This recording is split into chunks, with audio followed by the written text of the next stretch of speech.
Na frequência do seu rádio. Sim, senhoras e senhores, começando mais uma edição do seu Na Frequência. Hoje é... Que dia, galera? Hoje é 12 de maio. 12. Esse negócio de quarentena deixa a gente perdido no tempo, né? Parece que todo dia é domingo, né? Mas hoje, terça-feira, mais um dia, estamos aqui na atividade. E você, claro, sempre acompanhando aí o nosso Na Frequência. Muita gente já acompanhando e a gente agradece aí a sua audiência. Você que estava na expectativa, assim como nós, de mais um bate-papo interessante, mais um bate-papo descontraído. E lembrando também que nós estamos ao vivo pela web rádio Dance Hits, direto de São Luís do Maranhão. E depois vamos virar podcast, não é isso, Robertinho? Boa noite, querido. É isso aí, boa noite, todo mundo aí na frequência. Então daqui a pouquinho, para quem tá acompanhando agora o podcast, pode também acompanhar as outras edições, né? A gente tem toda essa live, vira também um podcast para você acompanhar no carro, às vezes na academia também. Agora não tem academia aberta, mas enfim, andando de bicicleta, como nós, de né? mais um bate-papo interessante. Tem alguém vazando o áudio aí? Vamos lá, agora sim. Com certeza, acontece aí. E é bacana, né? Então, boa noite para todo mundo. Vou passar a bola aqui pro Caio Andrade, que pelo menos aqui no meu visor tá do meu lado aqui, né? O Caio que tá a alguns quilômetros de distância. Eu tô aqui em São Paulo, capital, e o Caio tá em São Paulo... São José do Rio Preto, São Paulo, interior. Estamos a 410 quilômetros de distância, viu, Robertinho? Boa noite pra você, boa noite, Rodolfo, Júnior Leão, Elinho, toda a nossa turma. O nosso convidado também, daqui a pouco vai dar um show aqui contando a sua história. E olha, gente, brigadão aí a você que tá curtindo Na Frequência, tá bom? Que tá sempre curtindo as nossas lives e também o podcast. E dá os parabéns aqui, né? Pro nosso querido Robertinho, que ontem eu acabei acompanhando o podcast e, cara, é fantástico. Fui fazer uma caminhadinha e botei no fone e por mais que a gente participe aqui da live, depois que a gente ouve ou assiste, a gente aprende muito mais. Então fica a dica, né, pra você do podcast. Muitos detalhes que às vezes a gente aqui deixa passar, né, Robertinho? Verdade. E é uma experiência diferente, você só ouvir, que é o jeito do rádio, né? Essa é a experiência do rádio. Esse programa em vídeo vira um programa de rádio que você pode imaginar as coisas e fazer. Ele é multitarefa, né? Você pode fazer várias outras coisas ouvindo outro conteúdo. Bacana. E aí, Júnior Leão? Tudo tranquilo? E aí, como é que tá, turma? Boa noite, tudo bom? Tamo aí pra mais uma live Na Frequência, recebendo mais um ícone aí, né, do mundo da locução, da comunicação, do rádio. E a expectativa tá muito boa, acho que o bate-papo vai ser muito construtivo. E participando com a gente aí, mais uma vez também, compondo a bancada aqui, Elinho Bonfim. Boa noite, Elinho. Opa, boa noite, Júnior, Rodolfo, Caio, todo mundo aí. Ele Valeu. Que veio como convidado da última vez, hoje está participando aqui do outro lado, vai ser um dos entrevistadores, né, Linho? Sim, exato. Trazendo aí o Silvio Vasconcelos, né, aí, amigo de longas datas, né, um super profissional, porque acho que todo mundo vai curtir aí as histórias que ele tem para contar, as experiências, né. Bacana. Tá aí, gente, lembrando que a gente tem duas pessoas que a gente gostaria demais de agradecer, que fazem acontecer, ajudam demais nos bastidores aqui do Na Frequência, que é o Elinho Bonfim e também o nosso amigo Whindersson Clay, que tem dado uma força pra gente, tem apostado demais no projeto, abraçou o projeto junto com a gente, né? Ajudando, intermediando, conseguindo contato com os convidados, enfim, obrigado, Whindersson, obrigado, Elinho, vocês estão ajudando demais o nosso projeto a crescer cada vez mais. E agora vamos falar com ele, né? Tá esperando nosso convidado de hoje, Silvio Vasconcelos. Tudo bem, querido? Se apresente aí pro povo. O pessoal com certeza já conhece você, né? Rapaziada, tô aqui ainda. Agora desalinhou a imagem. Boa noite a todos. A inexperiência da videoconferência está aqui se materializando ao vivo. Mas assim, cada dia a gente também aprende uma coisa nova, né? Nessa situação, muito bom. Eu tenho o imenso prazer de estar com vocês aqui. Fiquei muito feliz com o convite que fizeram. O Elinho me abordou há algumas semanas. Inicialmente a data seria uma, mas depois as coisas acabaram se rearrumando para essa data de hoje. Eu fico muito feliz de vocês terem me convidado. Estou aqui escondido na minha caverna, no Rio de Janeiro, diante desse isolamento social que está sendo imposto a todo mundo, por um bom motivo. Todo mundo quer sair vivo dessa. Então, eu ainda estou aprendendo a olhar em tudo e conhecer todos vocês. Peço perdão também, porque eu guardei aqui os nomes, anotei: Rodolfo, Robertinho, Caio e Júnior Leão. Porém, eu ainda vou identificar onde está a barba de cada um. Vamos lá. Prazer, Júnior Leão. Prazer, Rodolfo. Caio. Opa, Rodolfo. Beleza. E o Robertinho por aqui. Falou, Robertinho. Como a gente estava falando antes da live, né? O Robertinho também é muito famoso, participou de Malhação, agora ele tá com a barba. pra gente lembrar, né, Rodolfo? Malhação de quem, né? É o cabeção da Malhação, né? Essa foto ele pegou lá no de onde foi lá o Robertinho? No Flogão, né? Flogão, né, cara? Bom, gente, vamos ao que interessa. Olha a foto dele aí, ó. Cabeção na Malhação. Parece ou não parece, Leão?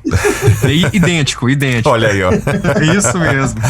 Tem aquele... Vamos pro que interessa, gente. Vamos lá. Vamos pro que interessa. Tem aquele chevetinho ainda aí, ô Robertinho, aquele como é que chamava? Aquele... Promóvel, Bom, antes de mais nada... Vou falar pra vocês uma coisa, ó. Pra quem tá chegando agora na live, e até pro Silvio, a gente já se apresentou aí. Silvio, nós todos fomos à caça de informações aí sobre a sua pessoa e é muito difícil de conseguir, né? Muito difícil, juro. Eu vi um bate-papo seu, eu me esqueci o nome do canal do rapaz, mas eu achei muito interessante. Fabiano. Do Fabiano, do... Olha quem tá falando, alguma coisa assim? Isso, exatamente. Poxa, muito legal. Sim. E vou ser bem sincero, né? Infelizmente, nós, locutores aqui meio que de São Paulo, a gente não conhece muito a galera do Rio de Janeiro, né? A gente conhece a sua voz, né? Que já entrou aí nas nossas casas e tudo mais, mas eu queria saber de você, pra gente começar esse bate-papo. Quem é o Silvio? Por onde que tudo começou? Conta um pouquinho dessa história aí pra gente. Bom, se a gente for desconstruir o Silvio de 2020, é meio complicado. Agora, eu posso falar a partir de 1980, quando eu, de fato, me envolvi muito mais com a indústria do entretenimento. Eu era discotecário, isso já revela um pouco meu prazo de validade. E eu, com o tempo, fui, de fato, me envolvendo cada vez mais com essa indústria. Já trazia, desde a infância, nos concursos de leitura da escola pública, um traço de alguma coerência no jogo das palavras. Isso permitiu que eu, de fato, tivesse um pouco mais de facilidade para poder experimentar outras ideias e, quem sabe, desenhar um novo futuro. E isso foi se construindo aos poucos. E a partir de 86, eu estava com a minha marmitinha debaixo do braço, vazia, suja, voltando para casa, quando eu encontro um amigo meu que era DJ também, e há muito tempo eu não via. E quando ele levantou a cabeça, ele estava olhando para o chão, ele olhou para minha cara e falou assim: eu estava pensando em você nesse instante. E a partir dali, meu contato com o rádio foi acelerado e eu fui convidado para fazer um teste numa emissora do Rio de Janeiro chamada Panorama FM. Não havia vaga para locutor, eu já, enfim, estava bastante versado nas leituras e tudo mais, e na própria indústria do entretenimento. Não foi difícil para mim, naquele momento, poder ousar esse lugar. E fiquei trabalhando como operador da madrugada nos finais de semana, até que um dia a rádio mudou a direção e o novo coordenador e diretor artístico da emissora, ele ocupava as duas posições, me propôs durante a madrugada uma exposição ao microfone. Fala aí o prefixo da rádio, vamos ver como é que é você se comportando ao microfone. Graças a Deus eu não tinha testemunhas naquele horário, era só ele, e isso permitiu que ele resolvesse ousar, colocando no horário principal da emissora, de 10 às 2 da tarde, o novato que estava chegando no mercado, cheio de gana, e a partir dali é a história. Que bacana.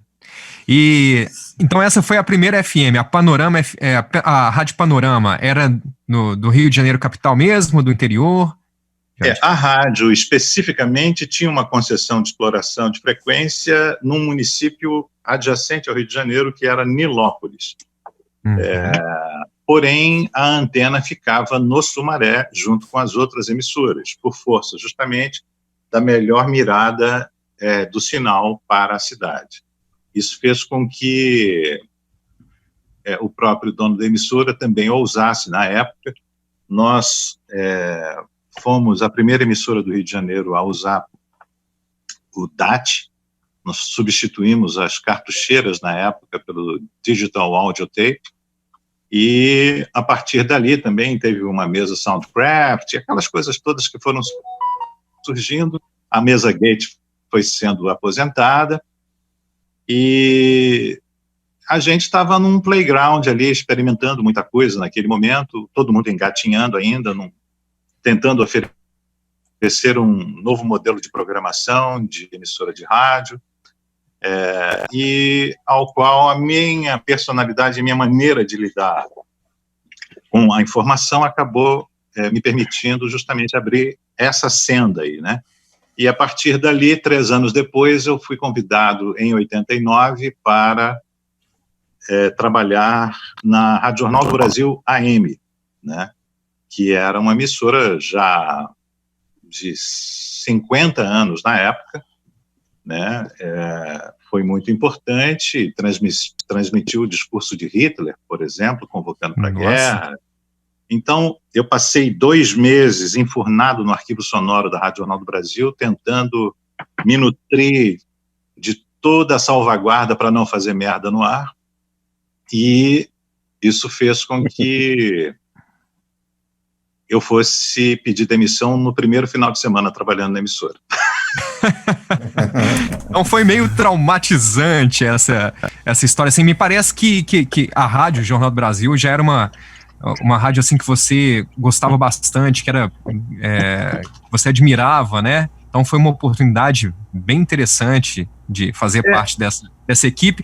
E aí, ô Silvio, conta pra gente, porque muito locutor do interior tem isso, né? Aquele nervosismo quando consegue subir um degrau, quando consegue ir para alguma emissora que admira, que é uma referência para ele. Quando chega para fazer essa estreia, de repente, bate um nervosismo, bate uma insegurança. E isso é uma coisa natural do humano, acho que acontece com todo mundo, né? Dependendo muito do momento em que você dá esse start, né? Se você tem um arcabouço de maturidade, de experiência, né? Isso vai te dar um outro nível de serenidade. Se você, de fato, é plenamente cru, as coisas vão te castigar ao máximo, como numa turbulência num voo.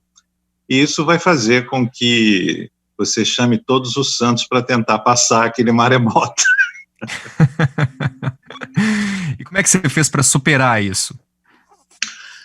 Olha, eu acredito num rádio que sirva a população, né? Eu não gosto de um rádio que está calcado num modelo que se serve da concessão para não incluir a população nos ideais que, na verdade, rondam e alimentam e sustentam aquele que quer levar a palavra a alguém, que quer levar de forma mais purificada possível, se possível, essa informação ao público. Eu, na verdade, me identifico muito mais com esse tipo de programação, por ter sido DJ durante muito tempo, e antes disso ter nutrido este sonho ainda enquanto ouvinte, eu acabei me identificando muito mais com um modelo de rádio que me dava um retorno muito imediato da minha ação, porque o público estava ali respondendo e trocando e mandando e falando, do que especificamente me escorar numa programação top 40 e som na caixa. Eu acho que é uma oportunidade de distanciamento, é um tempo que, obviamente, isso tem o seu momento, mas para mim especificamente, eu acho que eu serviria melhor a um outro modelo do que a este de vitrolão. Entendi.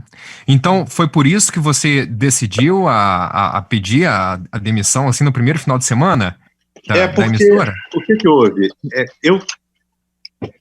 A gente, quando tem esse dom da palavra, a gente pode, de alguma maneira, canalizar isso para uma coisa boa, para um resultado bom para nós, ou para um resultado meio nebuloso, né? E eu, especificamente, ganhei a confiança de todo mundo de forma quase instantânea, porque como eu me preparei para a emissora durante 3 anos, eu acabei, de fato, chegando pronto. E, de fato, estava.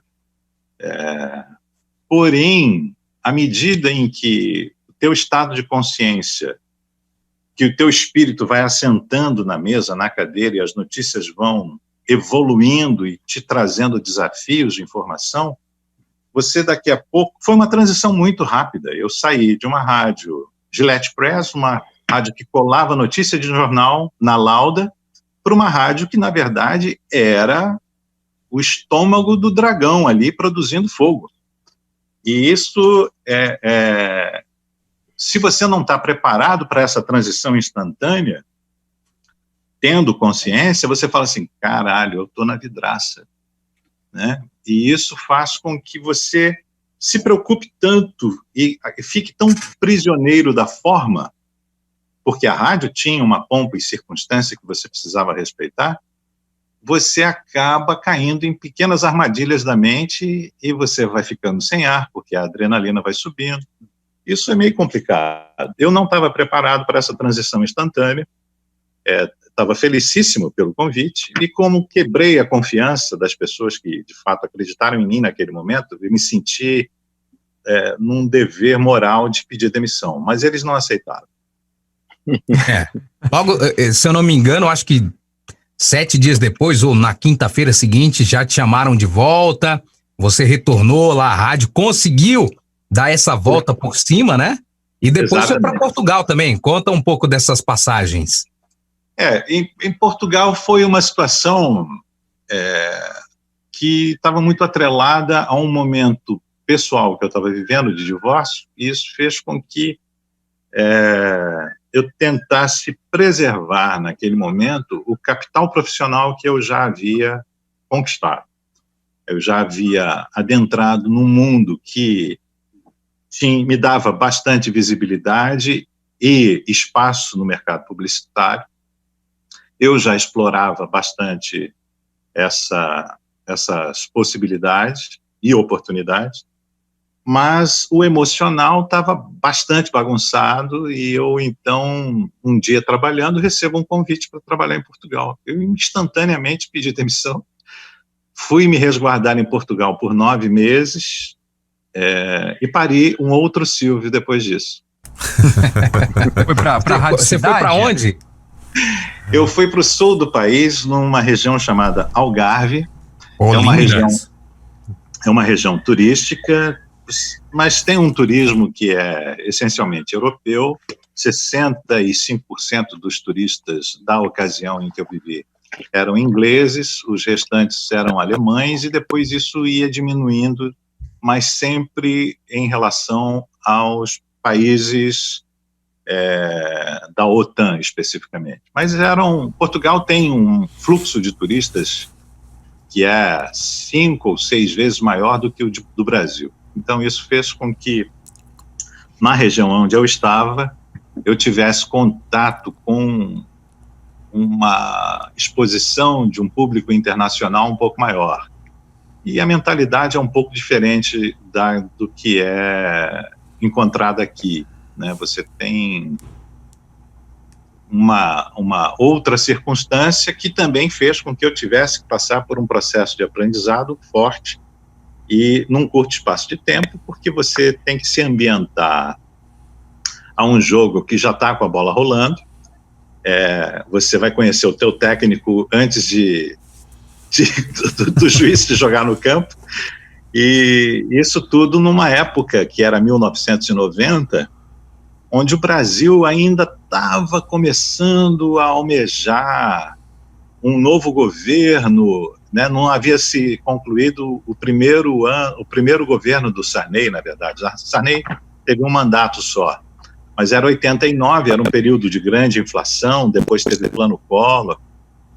Isso fez com que a abertura para o mercado internacional se desse nesta época. E nesta época acabei eu indo para Portugal, né? Então havia também uma grande desinformação da minha parte em relação a uma vida na Europa na época, que era uma situação que eu não almejava, não me preparei para isso, e eu sou bastante meticuloso nessa circunstância, eu gosto de me preparar para aquilo que eu vou me entregar, e isso fez com que as coisas fossem dar muito certo para mim, num determinado momento da minha estada em Portugal. Mas eu precisei passar por um período de aprendizagem. Eu, dos locutores que foram para lá, fui o único que levei terno, gravata, sapatos, aquelas coisas todas, enquanto os outros colegas foram mais informais. Então, eu acabei inserido em ambientes que foram bastante referenciais para mim, mas meu coração não estava em Portugal, meu coração estava no Brasil. Então, 9 meses depois, eu acabei voltando e trabalhei uma semana na Globo FM, no Rio de Janeiro, e a turma da Rádio JB AM, quando me ouviu no ar, falou assim, não, vem para cá, né? E voltei para a JBAM até os últimos dias dela em 93. A rádio foi vendida quando eu estava de férias. Ô Silvio, e essa emissora que você fez parte em Portugal, era um projeto de rádio para brasileiros? Como é que era? Era a Rádio Cidade ou não? Não. O que ocorreu em Portugal foi o seguinte. Portugal pleiteia a sua posição dentro da comunidade europeia. Mas Portugal estava bastante distante dos seus colegas de comunidade. Então, ele precisou de muita injeção de capital, assim como a Grécia, para poder nivelar os serviços públicos à altura dos outros parceiros do bloco. Então, para que você tenha uma ideia, Portugal, à época em que eu lá estive, tinha o penúltimo serviço de saúde pública da comunidade, ou seja, era o penúltimo lugar. O último era, de fato, a Grécia, que estava bem comprometida por uma série de circunstâncias que foram se sucedendo na Grécia por força de golpe militar, problemas de crise financeira e tudo mais. Então, Portugal teve que se modernizar bastante. O governo não autorizava a exploração das frequências de rádio para a iniciativa privada, as rádios eram oficiais, e o governo, então, para se adequar às regras da comunidade, faz uma licitação pública convocando as pessoas a apresentarem projetos para a emissora. A pessoa que me contratou para trabalhar lá, era dono de uma olaria. O cara fabricava tijolo, mas o projeto dele foi aprovado. Ele não tinha nenhuma vocação. Então, quando eu aceitei o convite, eu achei que, por força do universo onde eu estava inserido no Rio de Janeiro, aquele que me chamava tinha paridade de armas, mas não, o sujeito, ele não tinha nenhum preparo, não tinha nenhuma informação e teve a sorte de ser aprovado no projeto que foi oferecido, até porque ele foi o único na região dele que apresentou uma solicitação de frequência. E isso fez com que a mesa fosse francesa, o microfone alemão, tinha um outro microfone russo, um balaio de gatos. Isso fez com que eu fui contratado para trabalhar como programador e também como locutor no horário, né? E é também uma outra circunstância, porque o ouvinte é outro. Então, você pega os seus parâmetros, leva para um lugar, arma o teu barraco e daqui a pouco você tem que incendiar ele, porque o teu barraco não serve para nada onde você for. Caramba, que interessante, que história interessante. No Algarve, eu já prestei bastante serviço para Alvor FM, lá do Algarve. Né? Se eu não me engano, é de Portimão. Tem essa cidade lá. Portimão deve ficar, eu acho que é uns 100 ou 150 quilômetros eu acho que é uma distância um pouco maior do que Campinas e São Paulo. Ah, tá. Bacana. Entendeu? Então, ô Silvio, e a Transamérica, você já teve uma passagem pela Transamérica também? Isso foi depois de Portugal? Foi antes ou não? Não, eu não tive passagem pela Transamérica. As emissoras de... Rádio Cidade, né? A Rádio Cidade, o que ocorre? Quando eu voltei, eu saí do Brasil em setembro de 90 e voltei em maio de 91. 18 de maio de 91. E quando eu volto já trabalhando, voltei com um resquício de sotaque português que eu já tinha adquirido, né? Olha que coisa. Então, Em 9 meses, deu? Em 9 meses, exatamente. Mas já tinha uma pequena interação com o público lusitano e isso acabou influindo no meu modo de falar. Mas consegui desconstruir isso rápido também, não demorou muito, né? Porque quando eu fui fazer o primeiro comercial, era para o Banco Nacional na época, era um comercial de um patrocínio do Ayrton Senna, eu acho, e o dono da produtora falou assim, porra, tu voltou com sotaque? E isso foi meio complicado, né? Porque, assim, eu cheguei num sábado, na segunda-feira eu já estava gravando. Então, eu, nesse momento, né, a minha vida fluía muito bem. E eu não podia reclamar, não. Eu aproveitei muito tudo que eu pude. E o fato, voltando a um ponto inicial aí da abertura, o fato de haver uma certa dificuldade em obter informação a meu respeito é porque eu, de fato, pouco falo de mim. Eu falo das coisas, não falo de mim. E isso é um pouco complicado, porque eu acabei me especializando profissionalmente no mercado de gravações num tipo de gravação onde eu, às vezes, gravava relatórios de planos de investimento das empresas. Então, há um compromisso de sigilo, né, em relação a esse tipo de informação. E eu não podia me orgulhar nem me ufanar de estar fazendo isso ou aquilo, porque era uma situação em que exigia muita discrição da minha parte, né? E isso fez com que eu ficasse relativamente anônimo para um mundo que não me requisitava profissionalmente. Entendi, bacana. Onde entra a locução publicitária, onde entra esse lance da Globosat, como que foi essa construção? E você estava falando aí sobre não contar, não falar muito sobre você, e o projeto Na Frequência, ele vem na contramão disso, porque Exato. A gente quer saber de você, o que você fez para chegar até onde você está. Porque aqui a nossa ideia, Silvio, é passar uma mensagem sempre positiva para quem nos assiste, ou para a galera que está ouvindo a gente agora, por exemplo, num podcast, que essa pessoa ela pode chegar também lá, não é verdade? E a gente quer saber os caminhos, como funcionou esses caminhos para você aí. Olha, essa mágica, ela é operada de forma individual e intransferível, né? A gente tem, de fato, uma situação que se coloca para a gente, e a gente precisa mergulhar nela com as referências que a gente tem, né? No meu caso, especificamente, eu tinha um universo profissional de audição de locutores muito vasto. O mercado carioca, na época, tinha ícones da locução. nós trazíamos uma tradição da era de ouro do rádio, aquelas coisas todas, mas havia um novo mundo surgindo, e esse mundo era justamente a criação da Rádio Cidade, era um universo desafiador com profissionais extremamente versáteis e ricos, e havia também uma circunstância que era de abertura democrática do país naquela ocasião, e isso fazia com que houvesse um entusiasmo constante e diário.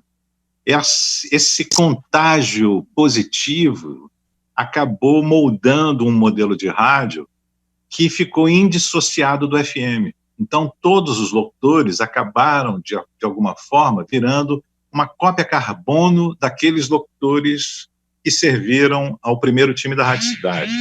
Né? Entre estes times havia o Fernando Mansur, que era o locutor com o qual eu me identificava mais à época, mas haviam outros, cada um com o seu estilo, cada um com uma pegada de abordagem de microfone que encantava, que nivelava o jogo na programação. Isso fez com que, tanto no FM quanto no AM, eu tivesse vastas referências e pudesse, de alguma maneira, almejar um lugar nesse time. Obviamente que eu era uma pessoa completamente despreparada, né, para isso. Eu era um amante do rádio, como tem muito garoto, por exemplo, que consegue decorar a enciclopédia do futebol de uma forma avassaladora e você não consegue sequer esboçar qualquer comentário futebolístico com o sujeito, porque ele já virou quase um doutor honoris causa do futebol. E isso faz com que eu tivesse que comer muito feijão para tentar chegar na maçaneta que esses caras tocavam. Isso, esse esforço pessoal que cada um desenvolve, né, ele precisa ter, de fato, um compromisso, um norte para você buscar. Eu, de fato, queria ser parte de um time. Eu não sabia se eu teria condições para isso, mas o que houve foi que este excesso de preparação, essas brincadeiras com as picapes dos bailes, fazendo a cabeça das músicas, tudo isso foi, de forma, me azeitando, e um dia a bola quicou na área, e eu chutei.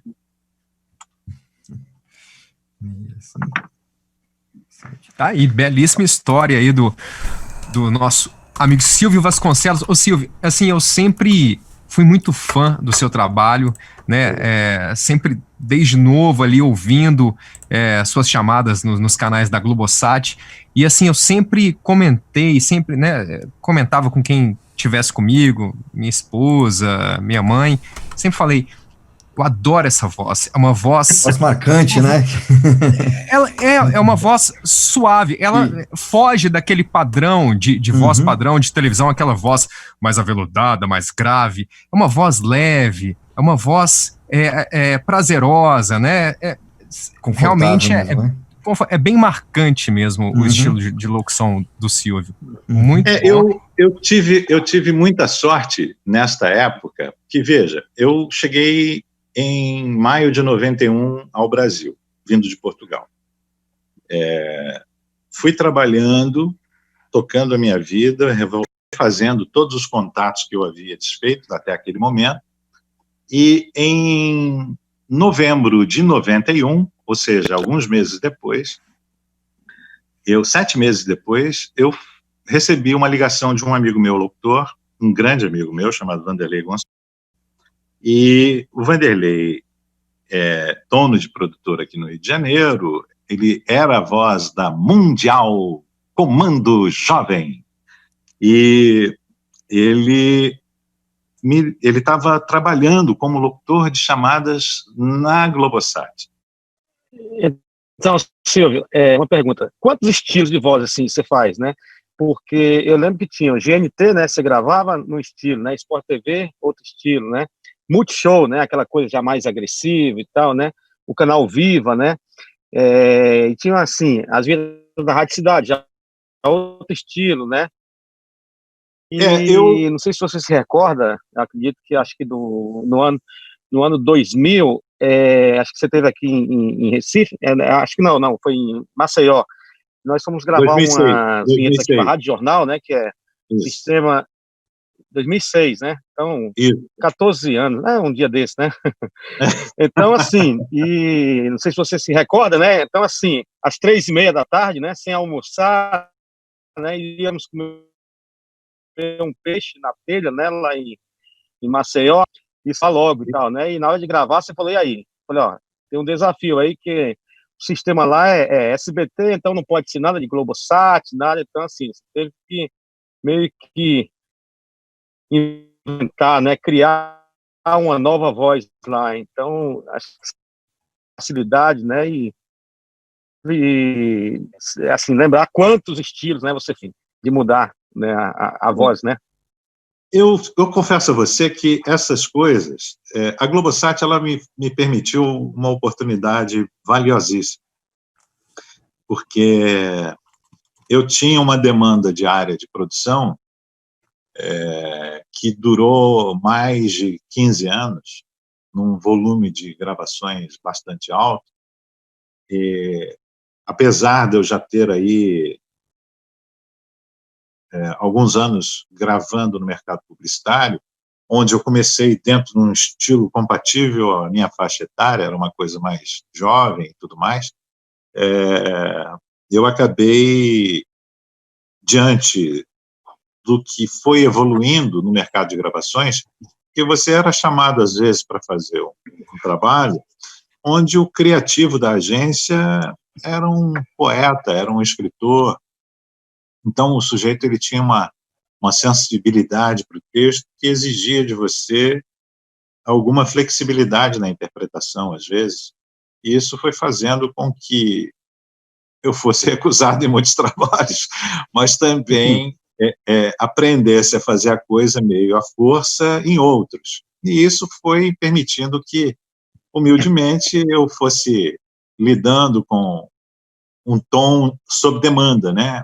Faz uma voz mais assim, faz uma voz mais assado, que como já vinha no mercado publicitário, dentro de uma pegada que me permitia ter uma identidade mais própria, porque óbvio que quando você começa, você vai se servindo das referências, tal e qual como um aluno de uma aula de dança ou de arte marcial que vai olhando para o seu mestre e vai praticando quase que como diante de um espelho. Você está olhando aquele cara e vai copiar aquele movimento, aquele golpe, até que, de fato, isso tudo se torne orgânico e você possa ter domínio do teu movimento, leva um tempo, né? Mas você acaba abandonando essas referências para caminhar pelo teu caminho. E foi o que, de fato, já vinha acontecendo comigo há alguns anos. Isso me permitiu, num primeiro momento, homenagear aqueles que me serviram de referência, mas depois eu precisei assinar o cheque com o nome próprio. Isso fez com que eu vivesse essas experiências na Globosat com uma certa resistência, porque eu não queria copiar o Dirceu. Eu achava que havia uma oportunidade valiosa na Globosat de poder ter uma nova abordagem, principalmente porque a comunicação era completamente diferente daquela que havia na TV Globo na época. E, a partir do segundo diretor, eu tive mais liberdade para buscar o tom do texto. Então, o redator estava muito próximo de mim, e a gente podia colaborar um com o outro para que eu pudesse entregar aquilo que ele esperava dentro de uma situação que não me violentasse, né? E isso foi possível. E você ter essa oportunidade dentro de uma empresa com a estrutura da Globo, de profissionalismo, de resposta e de capacidade tecnológica para você poder se sentir estimulado a desafiar, né? Isso é muito rico. E eu tentei, de todas as formas, aproveitar isso da melhor maneira possível. Por isso, fui tentando... você imagina, eu gravava 5 canais de cinema na época, Telecine 1, 2, 3, 4, 5. Cada canal era dedicado a um segmento do cinema. Então, você tinha um canal dos clássicos, você tinha um canal disso, você tinha uns canais de ação e tudo mais. E você ia, e concomitantemente, além de gravar para esses canais, eu também fazia, junto com o Jorge Ramos, no Rio de Janeiro, as gravações dos lançamentos dos estúdios de cinema internacionais. Sim. Né? Então, o Jorge, ele servia aos filmes mais dramáticos e aqueles onde, de fato, o orçamento cinematográfico era poupudo, e eu atendia um pouco mais aos filmes de efeitos especiais, desenhos, ou filmes jovens e românticos, né, comédias românticas e tal. Isso também foi dando o traquejo, foi ajudando a criar maleabilidade, porque você precisa entregar aquilo que o cliente está esperando, né? E quando você tem um convite onde você sai, e a virtualidade na época ainda não era uma situação confortável como é hoje, apesar de ela ter as suas pegadinhas, quando você está dentro de um universo criativo, você também se exige um pouco mais e precisa se esforçar para continuar merecedor daquele ambiente, porque senão o nego te dá um pé na bunda. Verdade. Verdade. Ô Silvio, e esse trabalho como voz da Globosat, você acha que foi uma vitrine, assim, para mais trabalhos no mercado publicitário? Te ajudou de alguma forma? Olha, à época, os primeiros 10 anos da empresa, a convivência profissional com um canal de televisão não influiu em nada.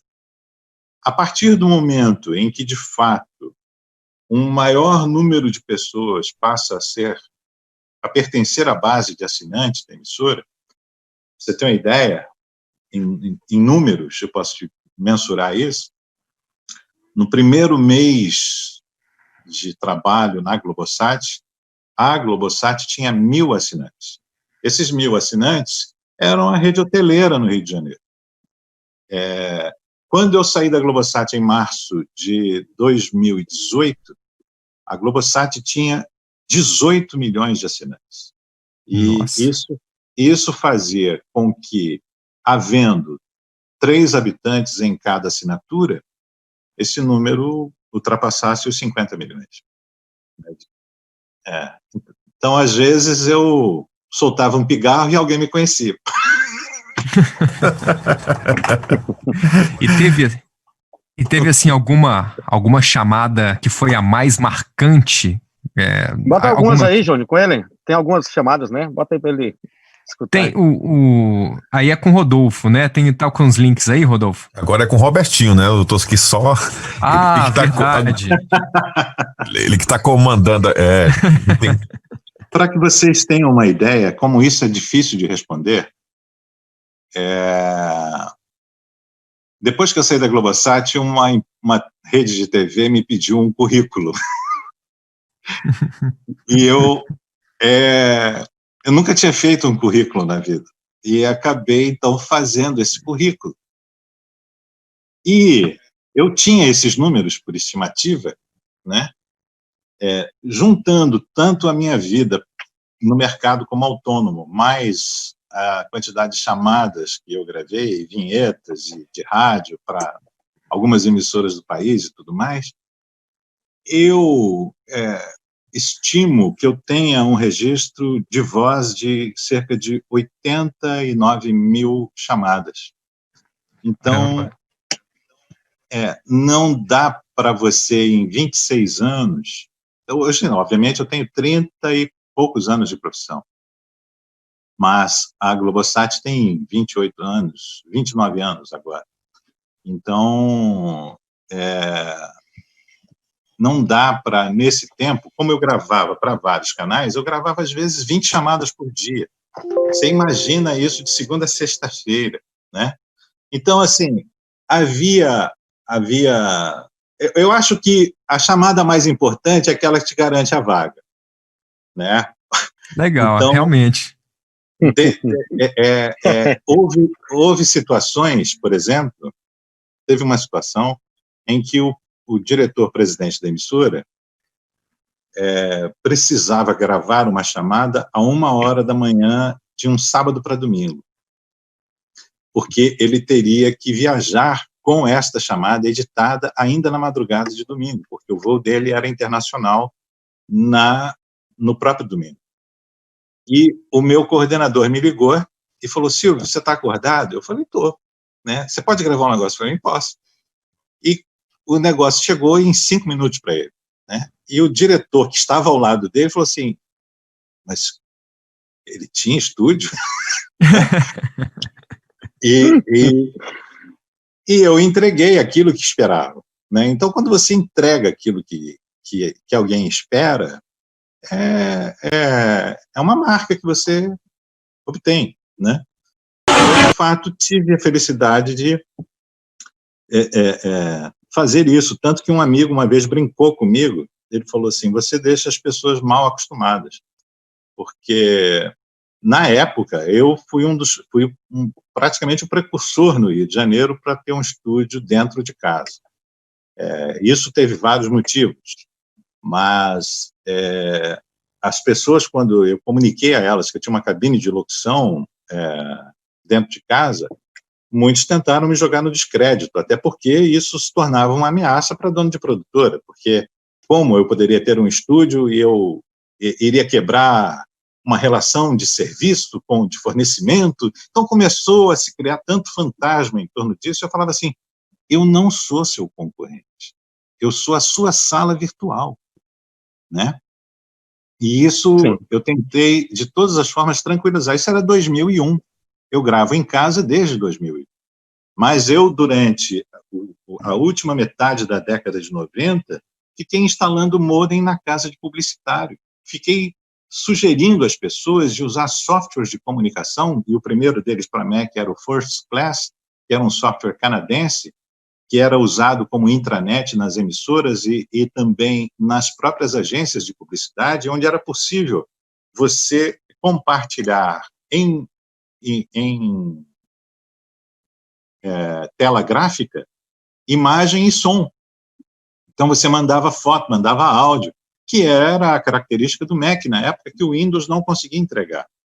Então, isso me permitiu ter uma certa capilaridade no sentido de ganhar permissão desses produtores para poder gravar numa época em que, na verdade, todo mundo, de alguma forma, controlava a porta de entrada do navio negreiro, né, onde você era um escravo de luxo.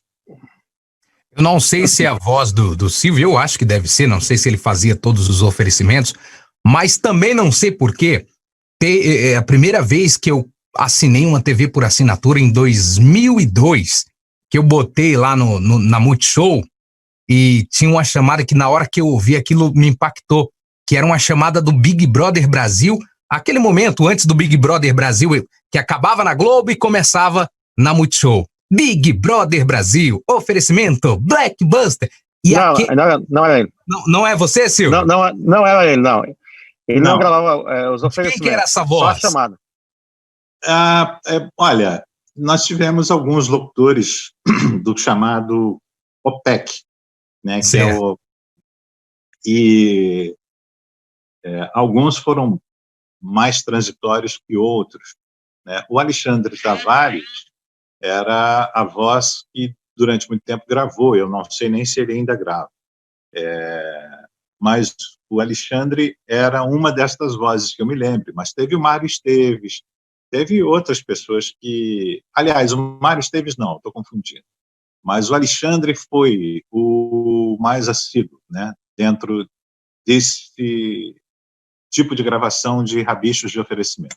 Ah, tá, mas aquela introdução era sua. Eu tinha um acordo, quando eu limitei aos primeiros 10 anos da emissora, dela não fazer muita diferença na minha vida profissional, no que tange a ser um cartão de visitas para que eu pudesse obter mais trabalhos, né, é que, justamente quando a emissora passa a ter uma base maior de assinantes, as pessoas começaram a ver que alguns comerciais da programação eram também com a minha voz. E alguns comerciais de anunciantes, né? E isto começou a gerar um certo conflito interno dentro da empresa, porque eu não era... Obviamente que numa hora como essa, onde você entra em alguns radares de guerra, a tua cabeça é posta a prêmio, porque as pessoas vão falar assim, porra, mas ele está comendo dos dois lados? Como é que é isso, né? E então eu até brinquei nessa época que eu falei assim, olha, eu trago meu bloco de notas fiscais, a gente faz a soma dos meses todos do ano, tira uma média, acrescenta 50% e eu fico numa boa. Feliz da vida. Tá aqui, Hotéis Incríveis, Canal Bis. Pode ser o Canal Bis agora? Sim. Vamos lá, então. Você é da geração que acredita que o rock é um estilo de vida? Não consegue se satisfazer com apenas algumas horinhas de show? Então esse dia foi feito especialmente para você. Dia do Rock. 24 horas de shows com as maiores bandas e astros do gênero musical. Música em alta. Maravilha, que voz, hein? Como o Leão falou, não é aquela voz que a gente é habituado a ouvir, aquela voz padrão bem grave, né? Aquela voz bem macia, bem sutil, mas muito boa e com certeza... Eu costumo dizer, Rodolfo, que tá mastigando cada letra que tá falando e passa pra gente uma interpretação bem natural, bem suave, né, cara? O Elinho tá ouvindo aí, o Elinho tá atrapalhando aí, meu irmão. O Elinho tá acompanhando o áudio. Tá, vamos lá. Mas tá vazando aí. Outro lá. Vamos lá pro outro aqui, né? Temos Hotéis Incríveis. Antes de vocês soltarem, eu vou dar uma saída da tela rapidinho, só para pegar mais alguns links e já volto. Tranquilo, vamos lá.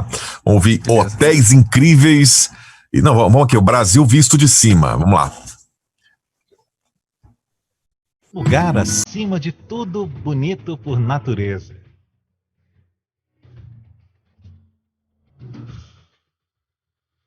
Numa série para quem gosta de voar alto.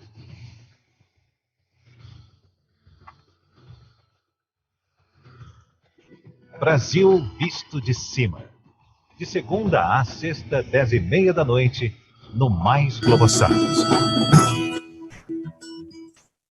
Maravilha, sensacional, né?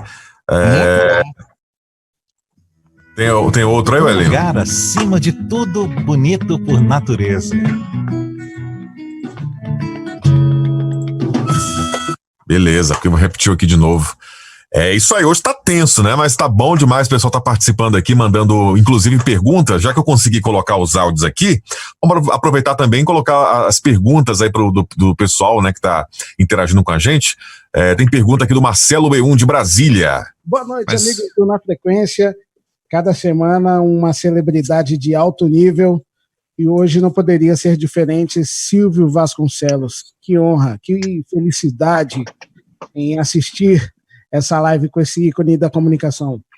O Silvio, a minha pergunta vai para você. Após essa pandemia, após toda essa loucura, o que você acredita que vai acontecer com os profissionais que gravam para produtoras, emissoras de rádio, são vozes padrão, locutores que assinam grandes empresas e até mesmo o pessoal de menor potencial? O que você acha que vai acontecer em relação a valores? Alguns locutores que a gente tem menos acesso, será que se tornarão mais acessíveis após essa pandemia? É isso aí, boa noite e saúde a todos.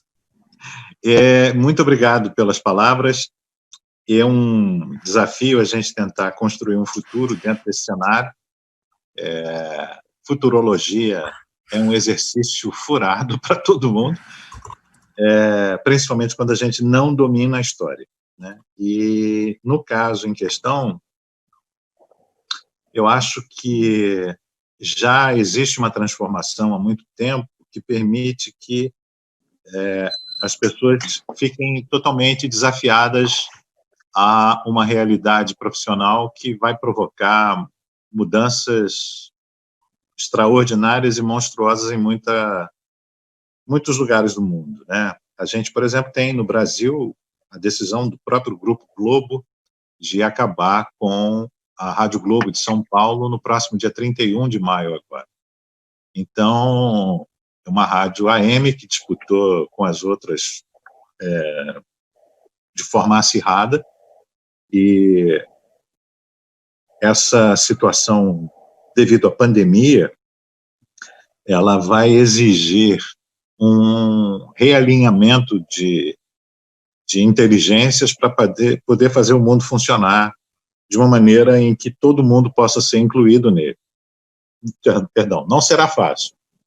A gente vai dar um salto muito grande agora no país em forçar uma adesão a um consumo online que até então era claudicante no país. Você tinha uma parte da população que não era versada na utilização de serviços online.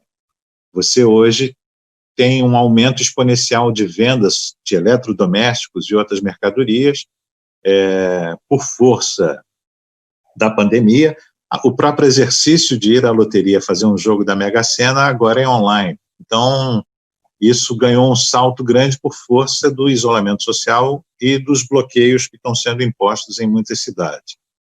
No campo da locução, especificamente, a gente já vinha sofrendo uma transformação grande, porque as redes sociais, de alguma maneira, acabaram tendo uma prevalência sobre os veículos da mídia tradicional, dentro de uma situação que coloca o mundo hoje na autogestão. O indivíduo com o celular, ele gera a sua própria vida sem precisar de intermediários. E dentro desse cenário, a nossa condição enquanto profissionais, desculpe a minha visão sombria, é irrelevante, por força justamente de uma situação em que nós teremos que desconstruir os parâmetros que nos trouxeram aqui e tentar fundar uma nova vida com o jogo em andamento.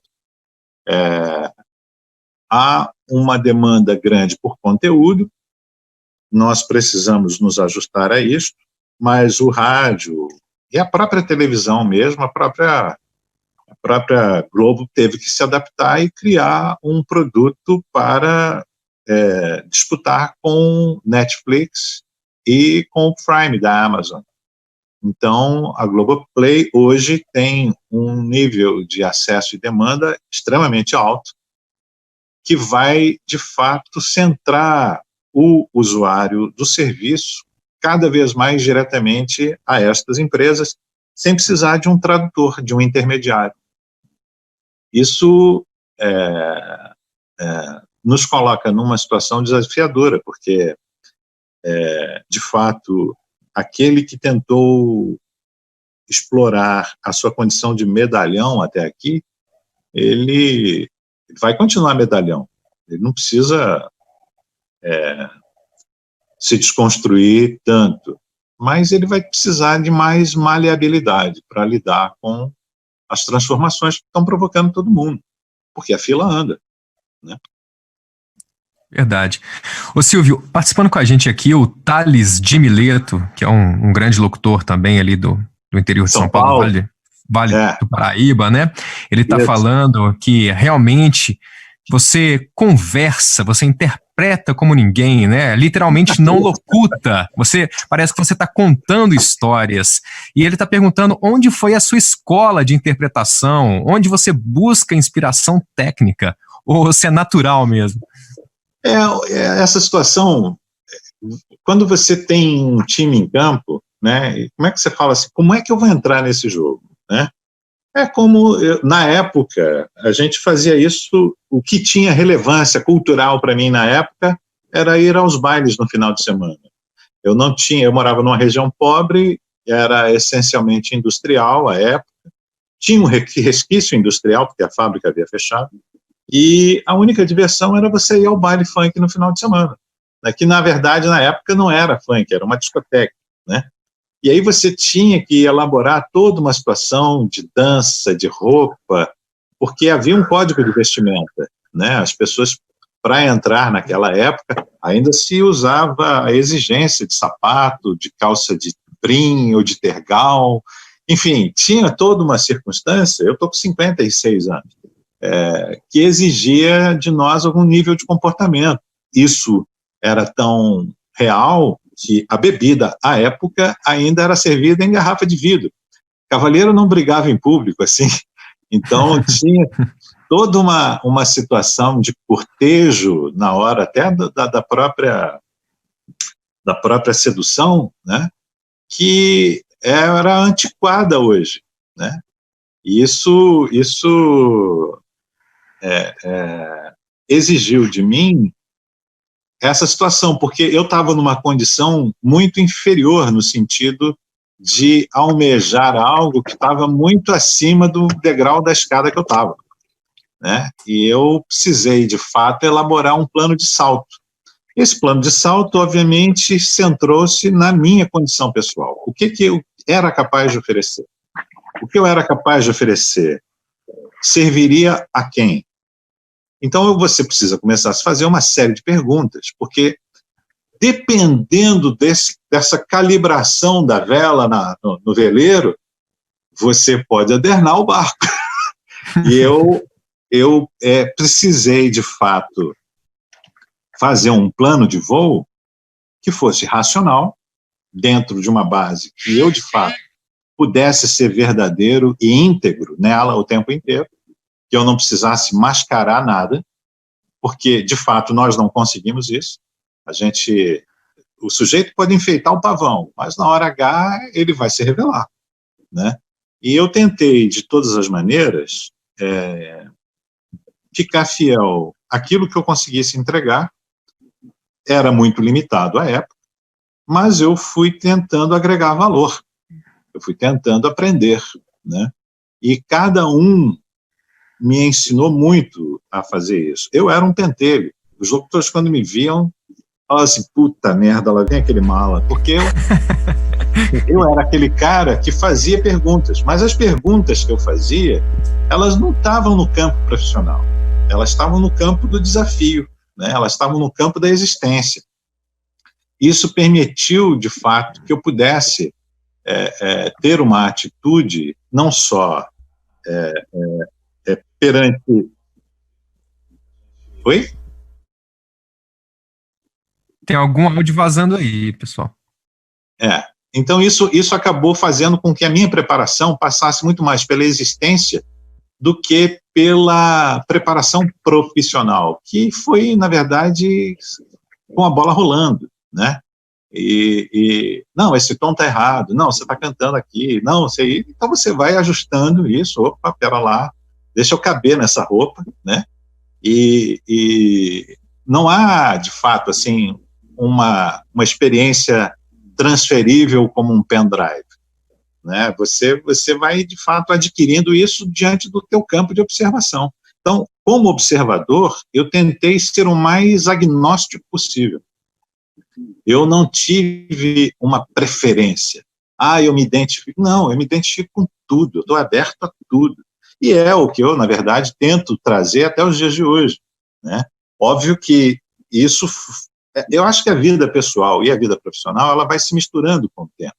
E você vai dando caráter a tudo, não, obviamente, para que a relação social chegue ao ponto de você pedir um beijo na namorada como se estivesse vendendo um DVD, mas é necessário que você lide com a circunstância de tal maneira para que possa ser coerente, né? Para que você fique confortável de não ser uma invenção meio fajuta de você mesmo profissionalmente, né? Não dá para caminhar de forma distinta isso, né? Você vai fazer escolhas aí.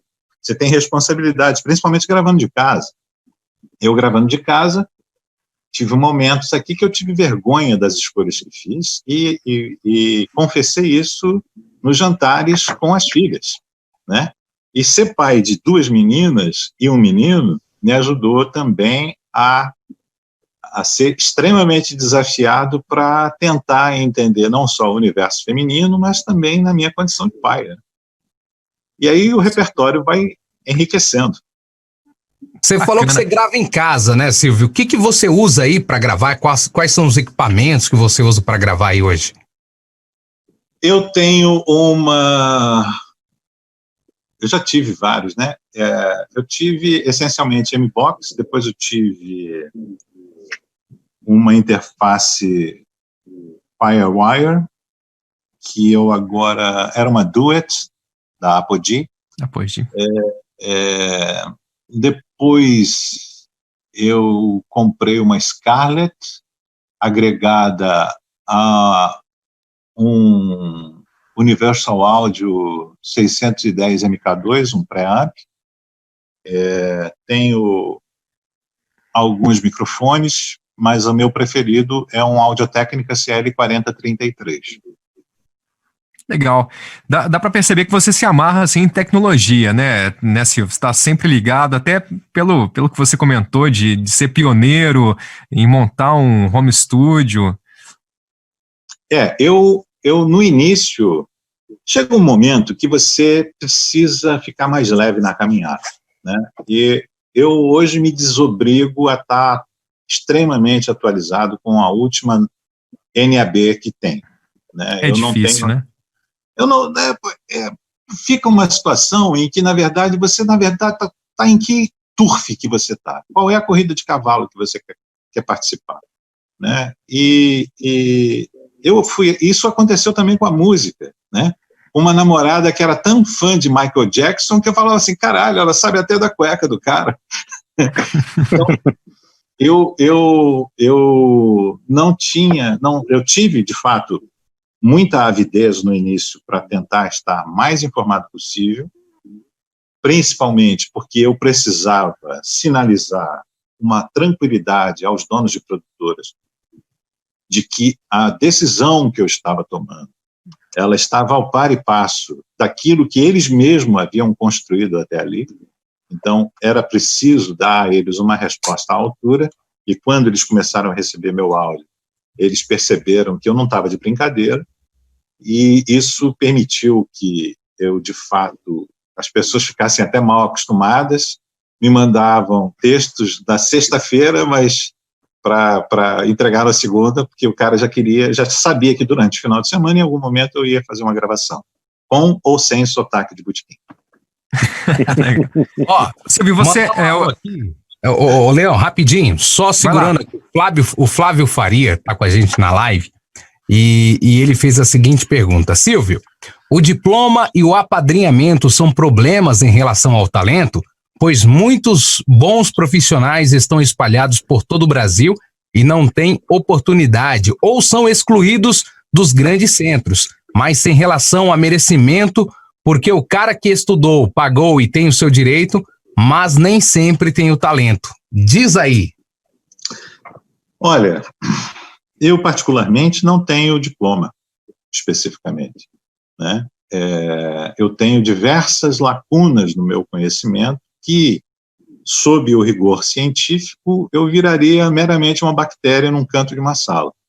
Agora, eu tenho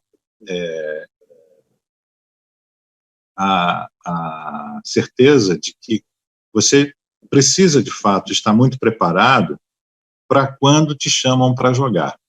Essa oportunidade, no meu caso, eu só posso falar do meu exemplo, eu não posso falar de outro. No meu caso especificamente, ela não foi cavada, né? Eu, na verdade, tentei aproveitar as situações que se apresentaram para mim. E o mais humilde dos trabalhos gera o segundo trabalho. E se você vai conseguindo atender as expectativas do teu contratante, o terceiro, o quarto, o quinto vão sendo uma realidade na sua vida. E um dia a sua reputação chega ao live da frequência, né? Então, eu particularmente, usando o meu exemplo, o primeiro comercial que eu gravei foi em 13 de abril de 1987. Foi uma promoção do Lucky Strike Motor Emotion. Era uma promoção de motocross agregado a uma marca de cigarros. Com o tempo eu ganhei maturidade o suficiente para não aceitar mais participar de produtos da indústria tabagista. Mas naquela ocasião eu me lancei nesse desafio de fazer um teste de locução e fui aprovado, né? Esse trabalho, eu só fui voltar ao estúdio para fazer uma nova gravação comercial 4 meses depois. E depois esse ato foi diminuindo, essa janela de tempo foi se estreitando até ela ser cotidiana. Então tinha dias em que eu acordava, saía para a rua e ao final do dia tinha gravado 20 comerciais em diversas produtoras, né? E isso mas isso foi uma fase, né? Essas fases, elas são determinadas por isso. Vai chegar um momento em que alguma oportunidade vai se apresentar para você. Então, o diploma, ele é importantíssimo, mas ele não resolve o jogo. O que resolve o jogo de fato, você diante do gol. Você vai conseguir entregar com ou sem diploma? Isso é o que é o mais importante, né? Então, eu, particularmente, nos meus momentos de ócio, e eles hoje são enormes, eu tenho o hábito de ler. E eu leio e eu pratico todo tipo de leitura. Eu, às vezes, me gravo em poesias que eu falo assim, que merda. Mas eu estou ali praticando aquilo, como um músico que está ensaiando o seu piano todo dia, né? E por mais que seja uma situação extremamente triste de você estar se autoavaliando sem ninguém, e vai chegar um momento em que você tem a opção de se tornar esquizofrênico, de tanto falar consigo mesmo, né, que você precisa também ter cuidado em relação a isso, senão daqui a pouco você se basta, e não é verdade. Ô Silvio, eu fico assim, abismado de ver como combinou a sua voz com o projeto da FM O Dia, que o slogan deles é alegria que irradia, e realmente a sua voz, ela passa uma alegria sem precisar gritar, né, sem precisar se exceder, um tom ali gostoso, uma locução leve e alto astral. Então, eu queria que você falasse um pouco desse projeto, como é que surgiu essa oportunidade de ser a voz padrão da FM O Dia, o que significa esse trabalho para você, você se diverte fazendo? Sim, eu me divirto, eu me entrego em todo o trabalho que eu faço. Se eu não tiver a fim de fazer, eu não faço, né? E no que diz respeito à FM O Dia, eu estava longe do FM há muito tempo.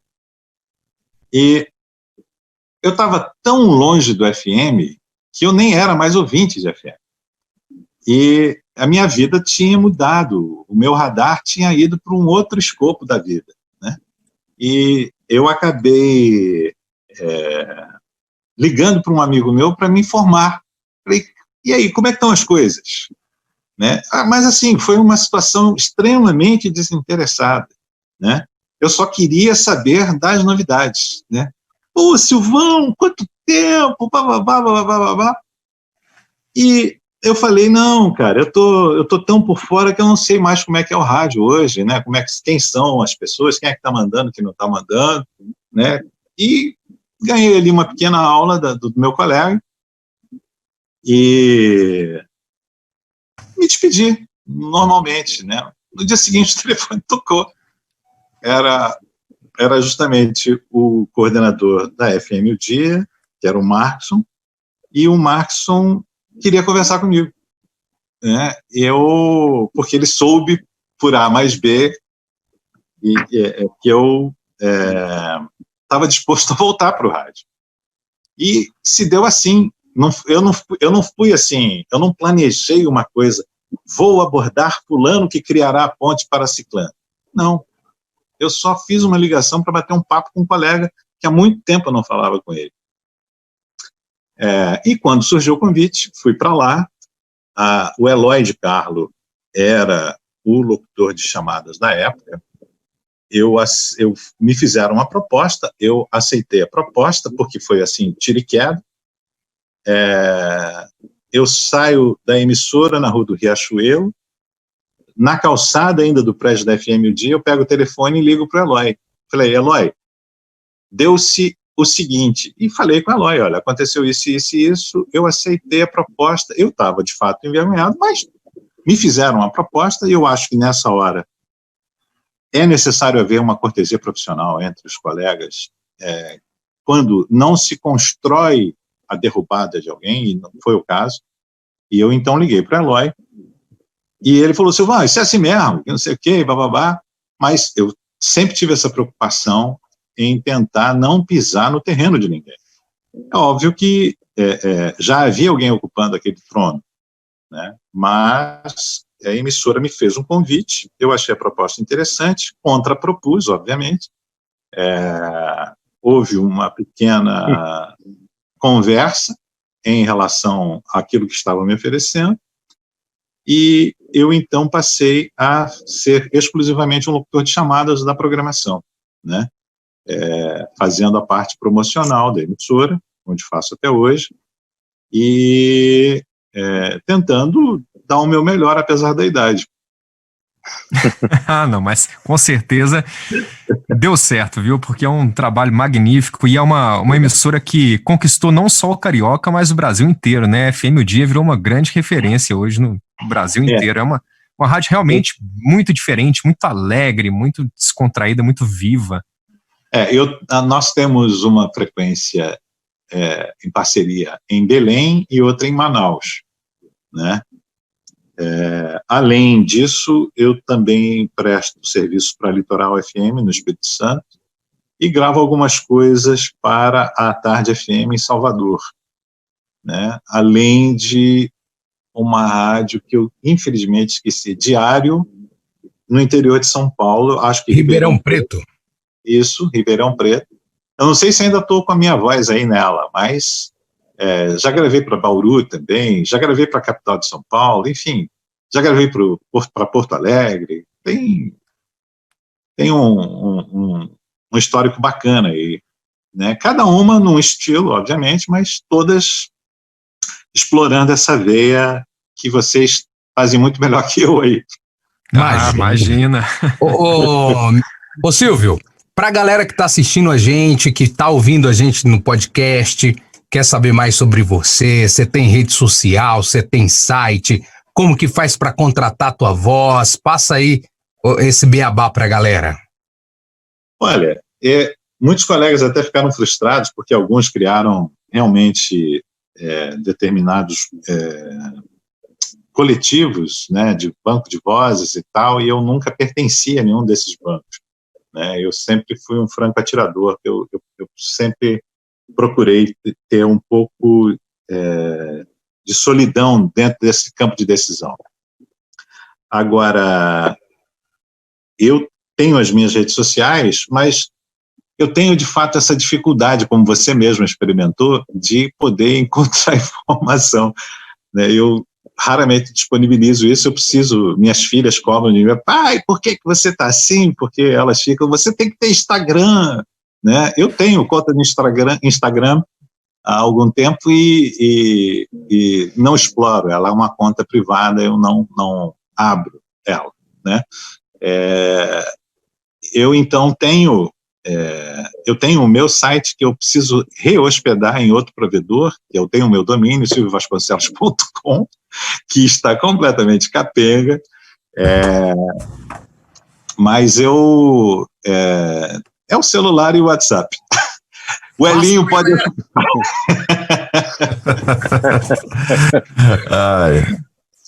A Rádio Cidade, né? Não contou o Bom, início, a Rádio Cidade. A Rádio Cidade, vou ser breve nela.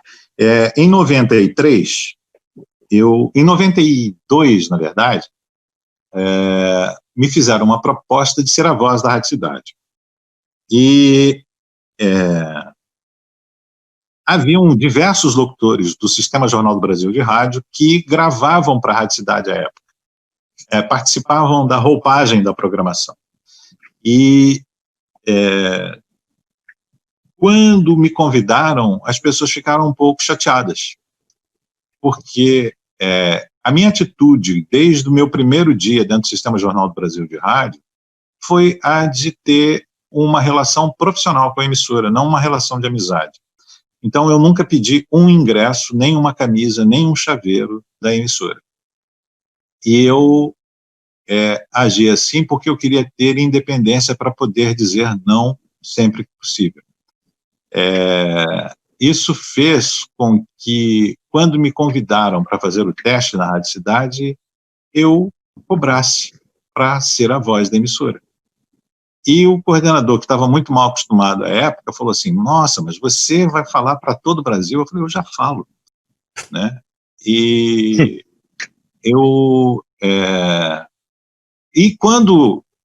E ficaram mais chateados os colegas comigo, porque aceitaram a minha cobrança. E eu fui contratado para trabalhar na emissora e trabalhei até 1999 fazendo gravação de vinhetas e chamadas, né? Isso se deu principalmente porque é muito complicado quando você entra num grande grupo de comunicação e saber qual vai ser a sua atitude profissional.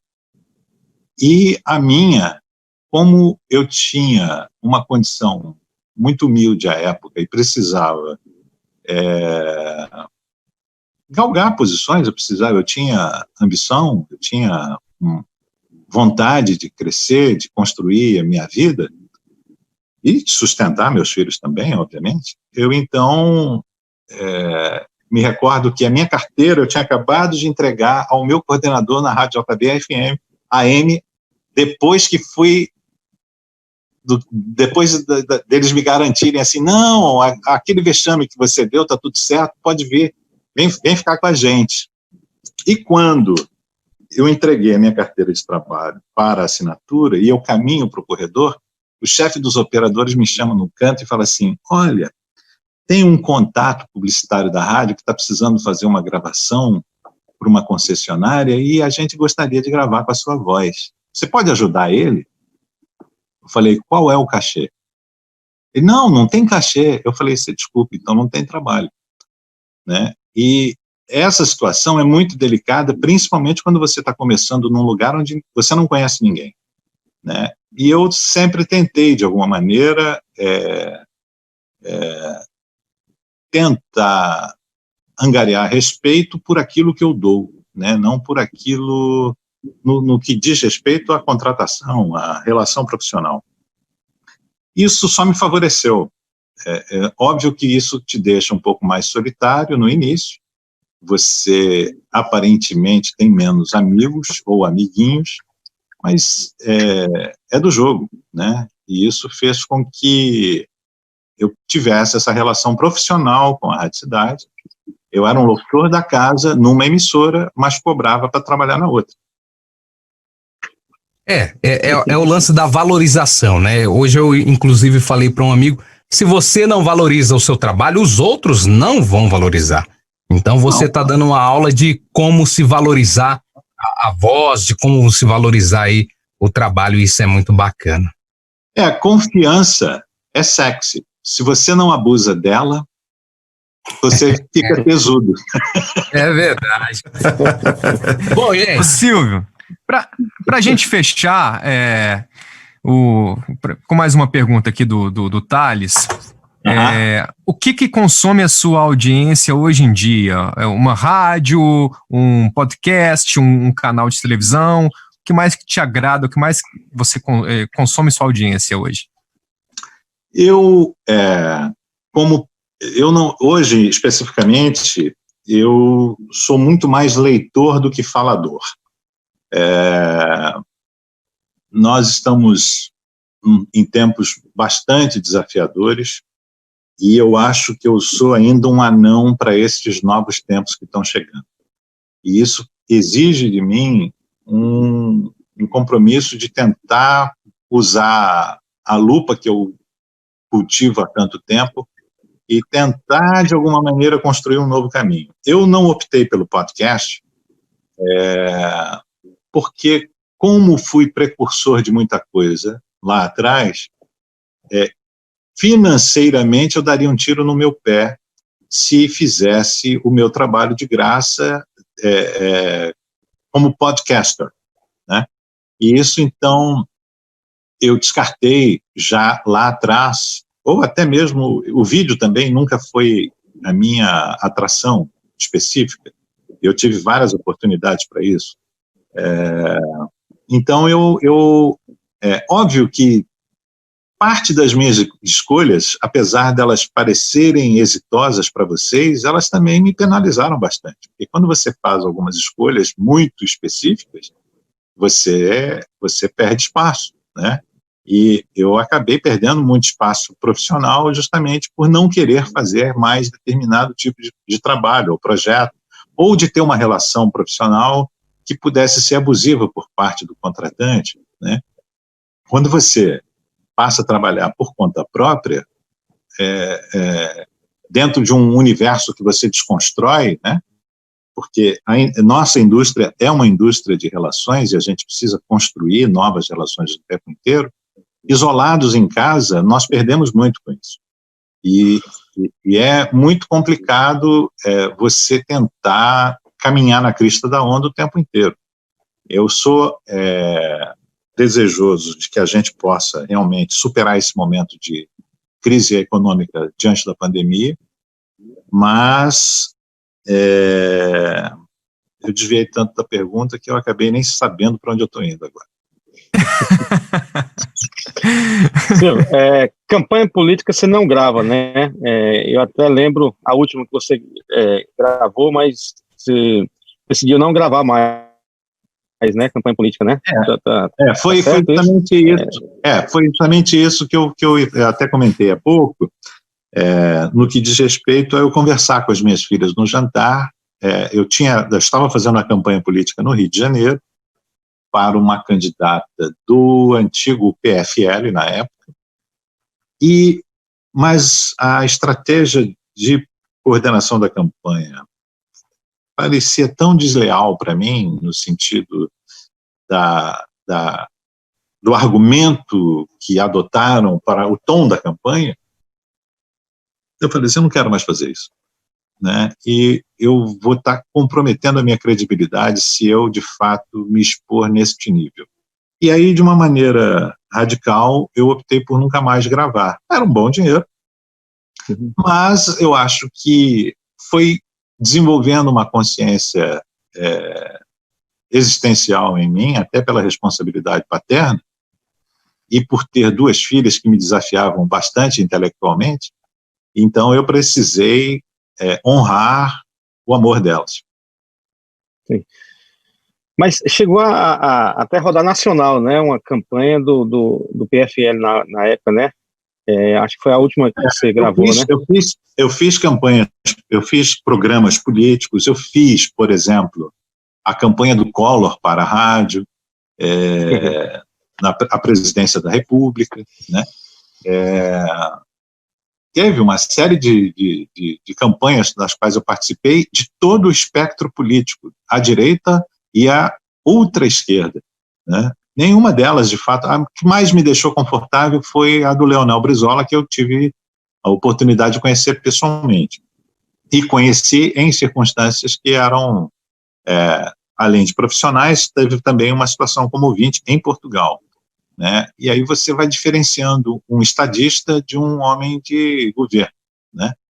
E na época o exemplo que ele havia me dado honrava o Brasil no que diz respeito a não falar mal do país no exterior, né? E a imprensa foi procurá-lo querendo uma fofoca nacional e ele falou assim, não, o Brasil não é bagunça, né? E isso me deixou muito orgulhoso dele na época, mas ficou para trás, eu não quis mais participar de campanha política nenhuma, nem fazer campanha para governo também. Fiz uma última campanha para governo aqui no Rio de Janeiro, por força da pandemia agora, mas era um mutirão humanitário, era uma situação que não me violentava profissionalmente, eu optei por fazer, até porque, de fato, há um dever comunitário que a gente tem com os ouvintes, que a gente atende e a gente fala, isso permite que você também tenha uma responsabilidade civil. E durante os Jogos Olímpicos, eu tive a oportunidade de me relacionar com um locutor americano que tem um dever comunitário muito grande com a região que ele vive, é um cara me ensinou muita coisa dentro da fase de vida que ele estava. É um sujeito que ele está fazendo 80 anos agora. Sim. E eu sempre gostei de trocar figurinha nesse nível, assim, de tentar entender para onde determinados barcos navegam, né? E o dele é bacana. Maravilha. Pois não, Eli, fica à vontade. Tá. Silvio, muitos aqui acho que lembram, né, da voz, lembram da vinheta, né, aquela vinheta Brasil, né? Você que, assim, foi amigo, né, do Edno Zarif e tal, né? Queria contar alguma curiosidade, alguma coisa sobre o Edno? Eu sou, na verdade, contemporâneo de uma fase da vida do Edno, né? Nós fomos apresentados um ao outro, nós não trabalhamos na mesma emissora, né? E a época em que eu, de fato, frequentei os corredores do Sistema Globo de Rádio, ele já não estava mais presente no cotidiano da emissora. Então, o meu contato com ele foi muito passageiro e muito mais como ídolo, né, de vê-lo como ídolo do que como um colega, especificamente. Não tive muita oportunidade de convivência, nem com ele, nem com o Antônio Carlos, e nem com o Haroldo de Andrade também, que era um cara que eu admirei muito enquanto estava vivo. Mas o Edmo teve justamente essa passagem, que essa vinheta Brasil, ele não recebeu para fazer, né? E isso acabou se tornando um carimbo para diversos produtos, né, dentro do Sistema Globo. Sim. É isso aí, meu povo! Gente, vamos aqui agradecer o nosso convidado, já praticamente com as interrupções, né? Chegamos a quase 2 horas de live. Pedir desculpa ao nosso público por todos os problemas técnicos. A Michele ainda escreveu aqui. Infelizmente, hoje aconteceu, gente. Nunca tivemos problemas técnicos com internet, né? Até quando a energia do Rodolfo não estava muito legal ali, a gente conseguiu contornar, mas eu tenho certeza que todos os problemas não tiraram o brilho do nosso convidado, que tem uma história muito bacana, né? E a gente fica muito feliz em deixar isso registrado, ô Silvio, porque com certeza muita gente lá na frente vai procurar, deixa eu pesquisar aqui um pouquinho do Silvio, ver como que o Silvio era, como que era a locução do Silvio. Então a gente está registrando isso hoje aqui no YouTube, vai virar um podcast depois, e nós aqui do Na Frequência queremos te agradecer demais, de todo o coração. Prazer é todo meu. Eu realmente me senti muito honrado com o convite do Elinho e de vocês, principalmente porque eu, nesse momento, estou quase um ermitão aqui, dentro dessa caverna, esse vírus está poderoso por aí, e isso faz com que eu só tenha a agradecer a vocês. Muito grato mesmo. Nós que agradecemos, obrigado mesmo pela oportunidade, e muito sucesso. Obrigado para vocês também. Tudo de bom. Vamos agradecer o Elinho, né? O Elinho o Elinho foi o patrono disso. O Elinho não deixa. O Elinho não deixa passar nada também. Ele lembrou de muita coisa que a gente de repente não conhecia da história. Mas, enfim, rapaziada, eu quero pedir desculpa também mais uma vez aqui aos nossos telespectadores, ao nosso convidado, e se pintar de repente uma outra oportunidade para você falar com a gente melhor, sem interrupções, vai ser muito prazeroso e vai ser muito bacana para a gente também aprender muito mais com você, né? Obrigado, que isso. Então é isso, pessoal, ó, lembrando que a gente sempre tem que anunciar. Você quer anunciar, o Leão, quem vai ser o próximo entrevistado na próxima terça-feira? Deixa eu falar aqui pra galera do nosso Instagram, cara. Segue a gente lá no Instagram também. Pessoal que ainda não é inscrito aqui no canal do YouTube, se inscreva. O Instagram é Na Frequência do Rádio, tá bom? E o YouTube aqui Na Frequência do Rádio também. Então se inscreva no Instagram e se inscreva aqui também no nosso canal do YouTube e acompanhe depois lá um podcast muito bacana. A gente vai fazer uma edição, né, Robertinho? Juntar aí essas partes e vamos disponibilizar pra galera. Júnior Leão, Quem será o próximo convidado do Na Frequência? Isso aí, galera. Quinta-feira, às 20 horas, teremos Wagner Rocha, mais conhecido como Vaguinho, da Multiplay, da Metropolitana, passagens pela Jovem Pan, Fest 89, enfim, tem uma bagagem gigante, um grande profissional, muito respeitado no rádio, no mundo da locução, da produção, enfim, mais um convidado muito especial aqui no Na Frequência, na quinta-feira, a partir das 20 horas. Quinta-feira agora, né? Quinta-feira agora. Isso. Eu falei terça-feira, mas é quinta-feira. E na próxima terça-feira temos... A segunda-feira, gente. Nós estamos perdendo aqui esse negócio de pandemia. Na segunda-feira vai ter Tina Roma, direto de Miami, nos Estados Unidos. Ela que tá na Record lá, sendo correspondente nos Estados Unidos pro Brasil. E vai estar com a gente na segunda-feira, tá bom? Então já espalha pra rapaziada aí. Quinta-feira agora tem Vaguinho Rocha, que é o Wagner Rocha, né, que é o Vaguinho da Multiplay, e na segunda-feira às 8 da noite temos a Tina Roma direto de Miami, tá bom? Pessoal, vamos deixar o nosso convidado agora descansar, curtir a família, né? E muito obrigado mais uma vez por sua participação, tamo junto aí e até a próxima live aqui no Na Frequência. Robertinho, com você aí.